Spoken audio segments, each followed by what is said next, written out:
Hi guys, you're welcome back. If you are new here, my name is Bola. Thank you so much for tuning in. And if you're a returning subscriber, thank you for coming back again. On this channel, The Immigrant Nurse, we talk about everything related to nursing in the UK and other parts of the world, but mostly or majorly the UK.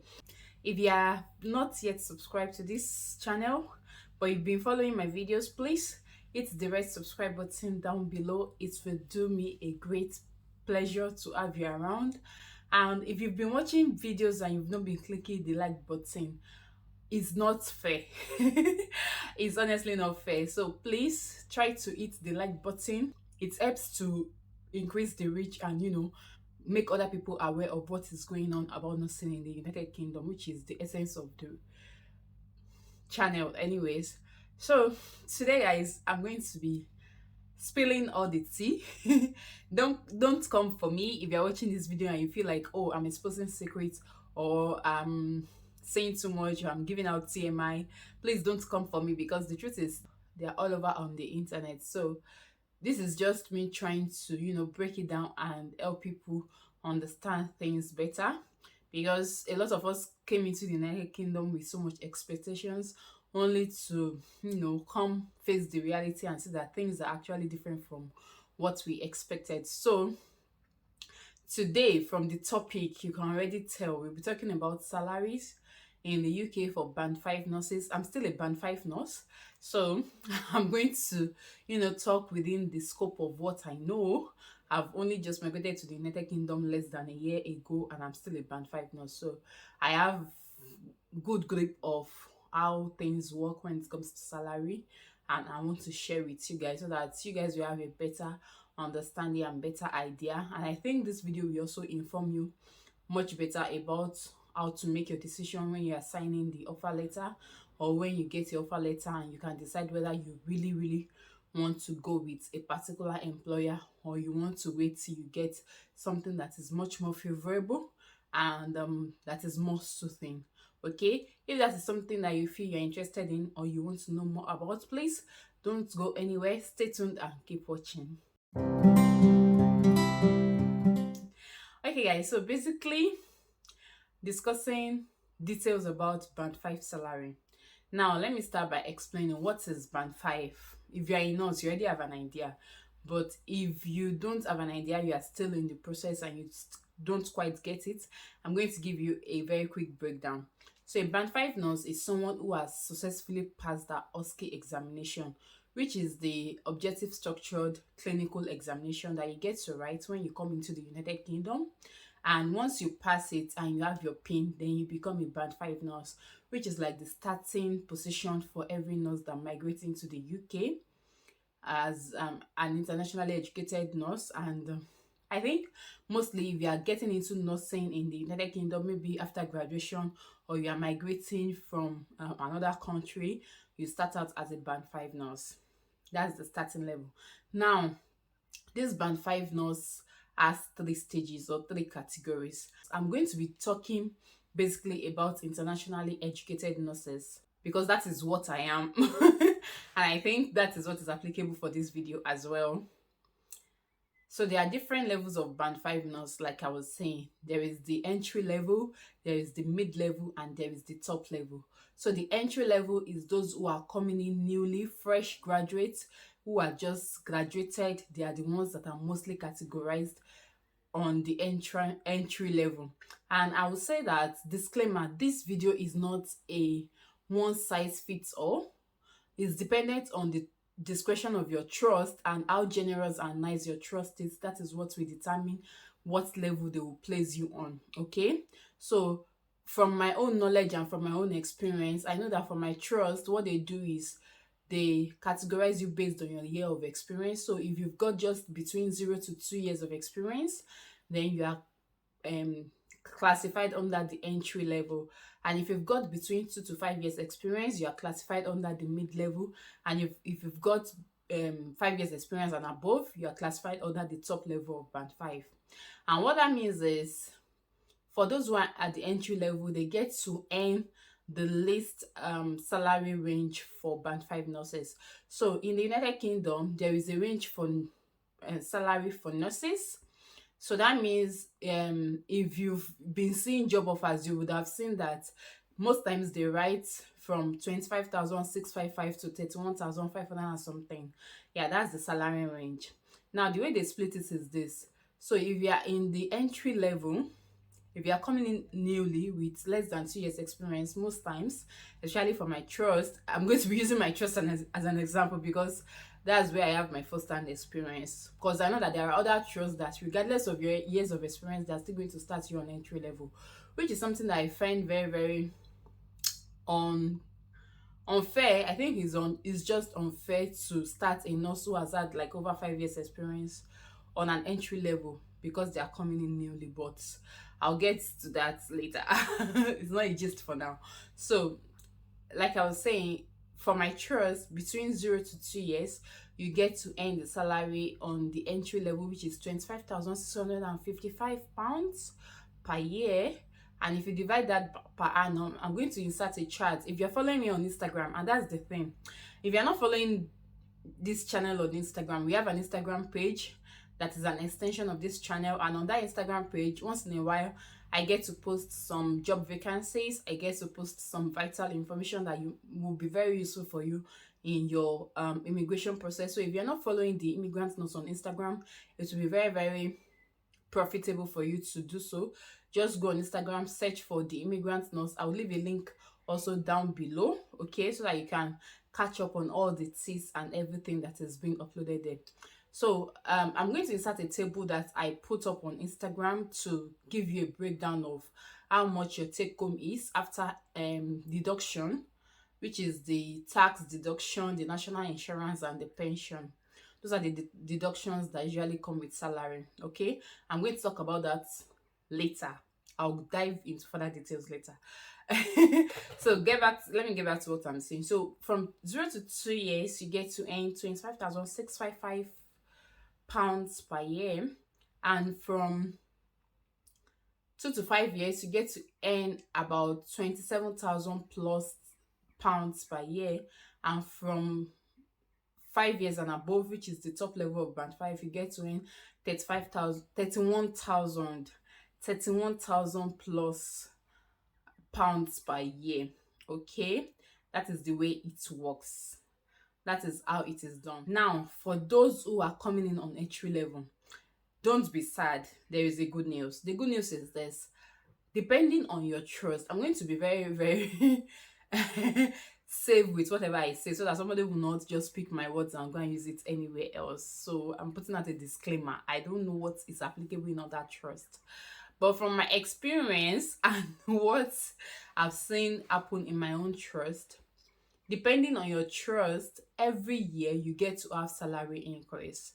So as you gather experience, it's left for your trust to use their own scale to determine how they want to increase your salary.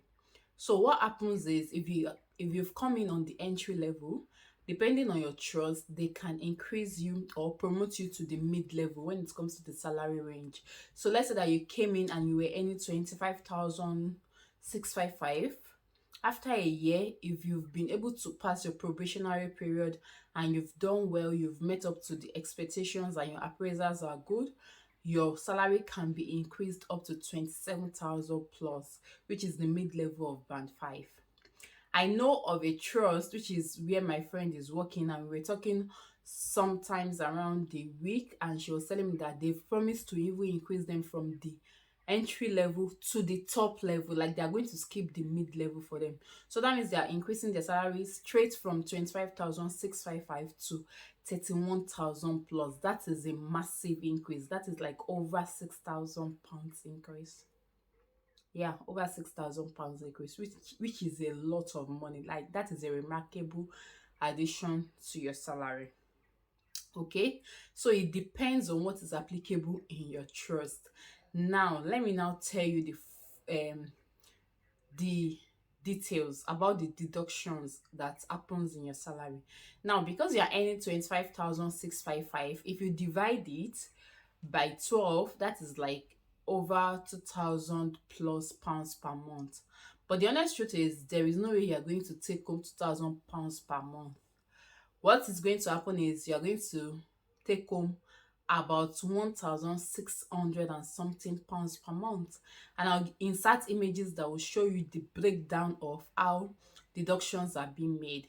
So the following things will be deducted from your salary. Number one is your tax, which is your pay as you earn, your normal, like what you're supposed to pay, tax that you're supposed to pay as a resident in the United Kingdom of your annual salary. It will be deducted from your money, from your salary. Then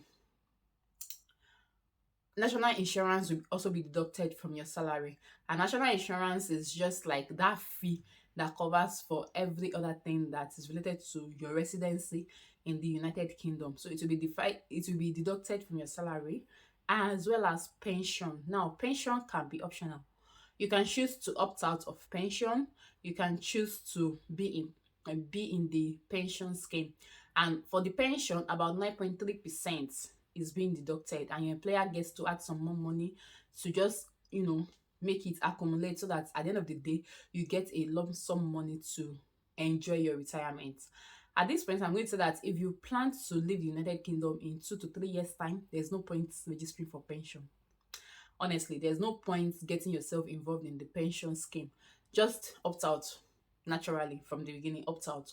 But if you plan to stay back in the United Kingdom, like you've gotten to the United Kingdom, you love it here, you feel satisfied, you feel like this is where I belong, you feel like your age is not even going to be on the good side for you to be relocating back to the US or Canada or Australia, because most nurses, when they come in and they see this situation and see that the money is not in abundance, they start to make plans, plan B, plan C, plan D, and you can't blame anybody. Everybody is working hard because of money is important. So if you feel that you've gotten here, you don't feel satisfied, you want a place where there is less tax, you make more money, and you feel you are going to be, living UK in 2 3 years, please, there's no point doing pension. You can just opt out. Just ask for the opt out form from your HR and opt out. Okay. But if you're staying back, please invest in pension. Your future will thank you for it. Okay. So those are the three deductions that are being made from your salary. At the end of the day, you will see that your take home is far lesser than what you expect, at least on a barest minimum. For those on the entry level, their deduction is over £400 in total. For those on the mid level, their deduction is about £600 in total. And for those on the top level, their deduction is about £800 in total. So you can imagine how much of deduction is that from your salary. So it is a lot of money, let's not lie. So when you are coming in and you've gotten your offer letter and you are looking at it and you're like, I'll be earning over £2,000 per month. My dear, erase it from your brain. Come back and face the reality and tell yourself, I am actually earning less than £2,000 in a month. Okay, now this is how location can affect your salary. What I have said is not a one rule fits all, like I said earlier. But the thing is, depending on the location, sometimes these rules apply. For example, I've seen a number of offer letters that I've helped people review, and we've talked about it. And I noticed that mostly in the northern part of the United Kingdom, even if you have 7 years of experience, they will not start you on the highest pay band. Why? Because the cost of living in those areas seems to be so affordable and cheap, and they believe that you can live on those entry level salary. So let's say I am living here in southern part of England, which is like 1 hour away from London, and my house rent for a 2 bedroom house is about £1,000 per month, and my total take home, if you guys want to see my pay slip, let me know in the comment section. If you want to have an idea of what my pay slip is like, I don't see, there's nothing to hide because it's actually kakami kakan. So if you want to have an idea of what my pay slip is like, I could film a video on it with the breakdown of my highest pay slip so far and my lowest pay slip so far, and the reason for the difference and all of that, all the details, all the teas you want to know about that. Let me know in the comment section. Give this video a like and I'll film it for you. Okay, so by the time I remove my accommodation fee, my house rent fee, which is excluding the bills, okay, I'm talking with the perspective of I'm the one bearing the financial burden of the house. That is not the case. My husband is supportive, but from that perspective, because it's not everybody spouses that gets a job immediately they arrive here. Okay, so the circumstances may be peculiar to each person. But let's say that because you're the one that came in on a work visa, you have a job, you are earning salary, you are paying £1,000 per month for house rent, and people pay more depending on your family size. But I'm just using myself as an example. So you paid such amounts for house rent, your bills at the end of the day accumulates to about £400. That's already 1 4 minus the amount you have seen earlier. You know, you can start the deduction. At the end of the day, you just see that you are getting by and living day in, day out on salary. And you're just waiting for the next salary to come so that you can survive. But there is a way out, which I am happy to share with you guys. Okay? So stay tuned. There's a way out. There's a way you can manage such situation that you will not feel financially pressed and frustrated because you are here. Okay, so based on the location, your location will determine what your salary is going to be like. And I've seen offer letters that even in southern parts of England, in places that are far expensive than where I live, places like Oxford, that is more expensive, you see them earning that same 25,655 with family, which is very, very small. It is very, very small. So that's why I said that depending on your trust. And that is why when you're signing offer letter, when you're signing offer letter, make sure that you ask people. Don't make your offer letter a secret to those that are already in the UK. Because see, there's nothing to hide. It's better for you to ask questions, find out information. Don't just be in a hurry that, oh, after so many unfortunately mails, I finally got an offer. And this first offer, I'll go with it. It's not the best way to decide. So find out, for example, if you've got 5 years or more experience and you're getting a job in somewhere like Oxford that is expensive, you can negotiate your salary. If you get your offer letter and you find out that this money is the salary of those who are on entry level, but I've got 5 years of experience, I based on my experience, my knowledge and everything I've learned in nursing, I deserve to be on the top level pay band. You can negotiate your salary. You can send a mail to the HR, talk to them and tell them you are convinced based on your experience and the knowledge and the value you are going to bring to their trust that you deserve to be on the highest pay band of the band 5 salary. And you know, you can talk to them about it. And that's why during your interview also you need to ask these questions. What's the remuneration status of their staff? You should ask those questions. There is no harm in asking. It is in Nigeria that you will ask questions like that and they will be like, "Ah, we even gave you a job, you are not happy, you are coming to ask questions." In England, it's not like that.